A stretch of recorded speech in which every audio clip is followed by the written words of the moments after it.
এ গত কয়েকদিন যাবৎ মিডিয়ার মাধ্যমে যেটা জানতে পেরেছি যে আমাদের জামালগঞ্জের শাসনা রোড যেটা আছে সেইখানে বেশ কিছু গাছ আছে যেটা সামাজিক বনায়নের অংশ হিসেবে বন বিভাগের মাধ্যমে স্থাপন করা।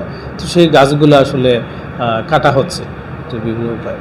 তো সেটা আমরা জানার পরে তাৎক্ষণিকভাবে আমরা বন বিভাগের যে জেলা পর্যায়ে কর্মকর্তা আছেন উনাকে দিয়ে গাছটা কর্তন করা কিন্তু আমরা তখনই তাৎক্ষণিকভাবে বন্ধ করা হয়েছিল। তো আজকে সকালে উনি সহ আরও সংশ্লিষ্ট যারা আছেন তাদের নিয়ে সকালে বসার পরে যেটা জানা গেল যে সামাজিক বনায়নের অংশ হিসেবেই এই বৃক্ষরোপণ যেটা করা হয়েছিল সেই গাছগুলাই কাটা হচ্ছে। তবে ইতিপূর্বে আমরা সেটা সম্পর্কে অবহিত ছিলাম না। ওনার কাছ থেকে আমরা আজকেই অবহিত হলাম।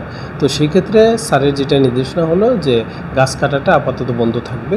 আর এই সামাজিক বনায়নের যে এই অংশের যে গাছটুকু এইখানে কর্তন করা হচ্ছে ওটা কিভাবে হচ্ছে বা কী প্রেক্ষিতে এবং তার আসলে আইনি বাধ্যবাধকতা কী এই বিষয়ে একটা তদন্ত করার জন্য স্যার একটা তদন্ত কমিটি গঠন করে করার কার্যক্রম নেওয়া হয়েছে। তো সেই ক্ষেত্রে আমরা এই তদন্ত কমিটি যে নির্দেশনা বা সুপারিশ দেবে সেই অনুসারে আমরা পরবর্তী ব্যবস্থা যাব। আর ইতিমধ্যে যে গাছগুলো কাটা হয়েছে সেগুলা বন বিভাগের জিম্মায় থাকবে বলে নির্দেশনা দেওয়া হয়েছে এবং এইভাবে যাতে ওনারা সেটা জিম্মায় রাখে। আর পরবর্তী কার্যক্রমটা আসলে আমরা আইনানুগ যে প্রক্রিয়া হয় সেই প্রক্রিয়াতে আমরা পরবর্তী কার্যক্রম করব।